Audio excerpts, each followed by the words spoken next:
Ciao a tutti e benvenuti a questa mia nuova recensione. È arrivata l'estate, il sole e il gran caldo. Quale miglior periodo per bere una buona birra leggera e rinfrescante? Oggi quindi andremo a provare una Weizen, a bere una Weizen, anzi una delle Weizen più famose al mondo, la Franziskaner.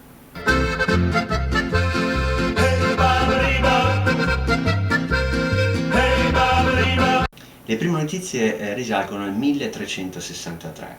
Infatti è in questa data che si menziona per la prima volta il proprietario di una birreria nei pressi di un monastero di francescani a Monaco di Baviera. Siamo quindi nel sud della Germania. In realtà non si hanno molte notizie di questo birrificio, se non a partire dal 1841, quando lo stabilimento cambiò sede, pur rimanendo all'interno della capitale bavarese. Da qui in avanti gira tutto intorno alla famiglia Sedlmayr, già proprietario di un altro marchio storico bavarese, cioè la Spaten. Spaten con la quale si fonde nel 1922 in seguito alla crisi alla fine della Prima Guerra Mondiale.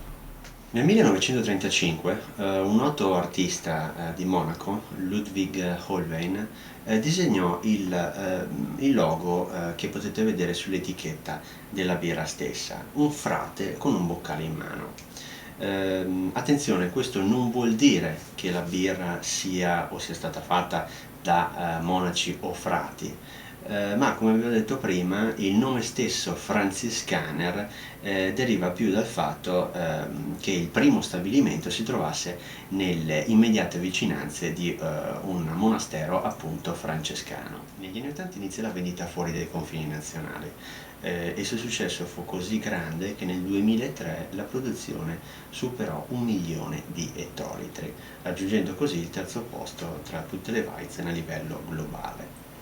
Nel 2005 arrivò la fusione con InBev, a sua volta fusionata Interbrew, Stella Artois più Jupiler, e la brasiliana Ambev, per raggiungere mercati in altri continenti. InBev, che poi successivamente diventerà Anheuser-Busch InBev, grazie all'entrata del colosso nordamericano Anheuser-Busch. Punti forti della Franziskaner sono sicuramente la tradizione pluricentenaria nel campo delle Weizen e gli ingredienti di primissima scelta. I lupoli infatti sono provenienti dall'Hallertau, un distretto a nord di Monaco di Baviera, molto famoso proprio per una delle colture di lupoli più vaste. E l'acqua proveniente da pozzi di proprietà profondi ben 200 metri.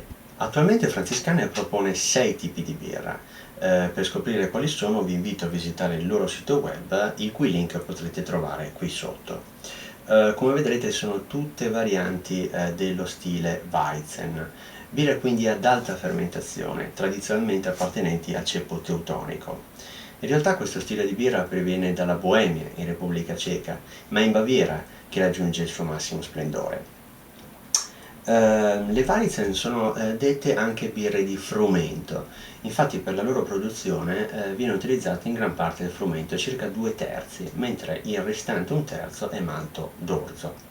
Ulteriore carattere distintivo di questa tipologia di birra, almeno per le Hefeweizen, sono i lieviti in sospensione, cioè quei lieviti che rendono particolarmente torbida la birra ma che non fanno ripartire la rifermentazione in bottiglia. Quella che andremo a bere oggi è proprio una Hefeweizen.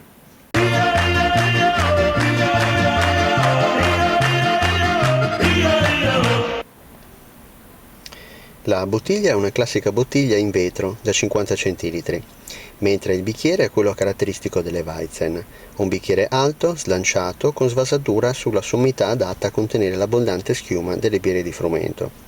Stando attenti a non versarla troppo rapidamente per evitare che questa fuoriesca dal bicchiere, consiglio di lasciare una piccola quantità di birra sul fondo della bottiglia, in modo da mescolare e raccogliere i lieviti restanti sul fondo, e poi finire di versare il tutto nel bicchiere. Il colore della birra è giallo paglierino, torbido, con abbondante schiuma bianca e granulosa. Questa Franziskaner racchiude in maniera ottimale tutte le caratteristiche peculiari di una buona Hefeweizen. Quindi si sente molto il frumento. Ricordiamo che la Weizen si può considerare, anzi è birra di frumento, fatta col frumento, ben 2/3. Altri caratteri distintivi che si percepiscono chiaramente in questa birra sono il carattere come dire asprigno, aspro, piuttosto aspro, del limone, un po' di arancia.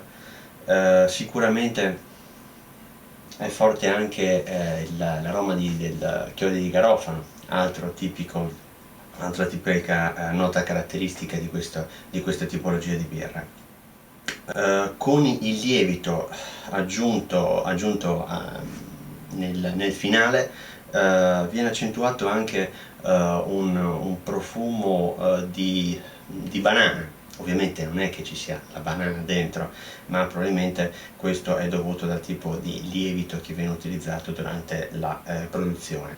Vediamo adesso se al palato ritroviamo le stesse note che si possono appunto sentire al naso. Alla salute, che non è molto forte dal punto di vista alcolico, sono appena 5 gradi. Però questo carattere rinfrescante e anche leggermente aspro dà proprio, come dire, rende questa birra ideale per questa stagione. Tutte le note che si sentivano al naso sì, si ripropongono anche al palato. Forse è meno accentuato quell'aroma fruttato, dolce, quello della banana, tanto per intenderci, che si sentiva prima. Questo tende un po' a svanire in bocca. Questo carattere forse fruttato si ripropone nel retrogusto, che non è molto persistente, ma come dire, è piacevole. Pelletto troppo carbonata, nel senso un po' troppo effervescente. Un'ottima birra comunque, perché nessuna di queste note prevale in maniera netta sulle altre.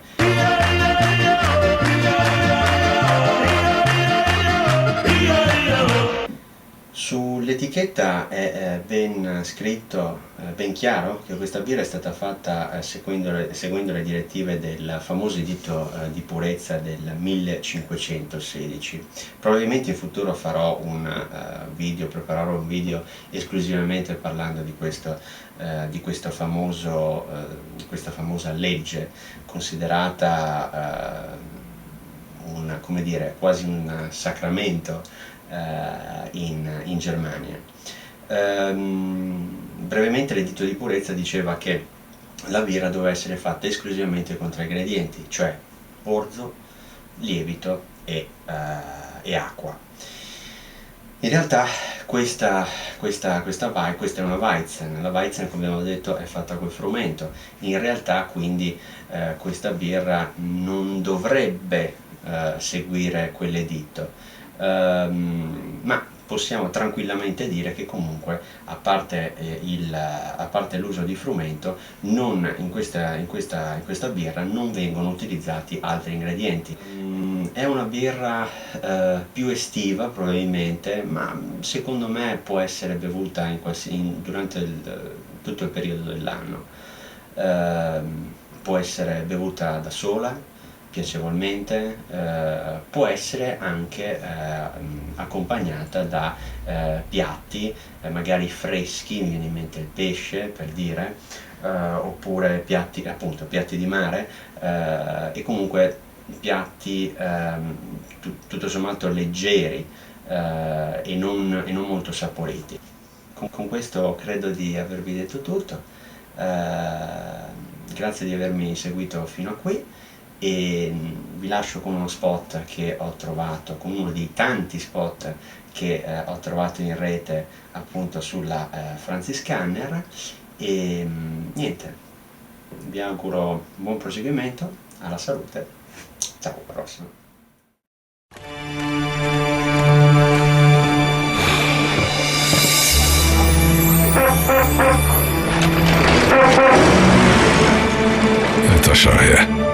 Nein, schneien muss alles gehen. Keine Zeit haben's. Und wo bleibt das Leben? Franziskaner Weißbier. Damals wie heute. Zeit für das Besondere.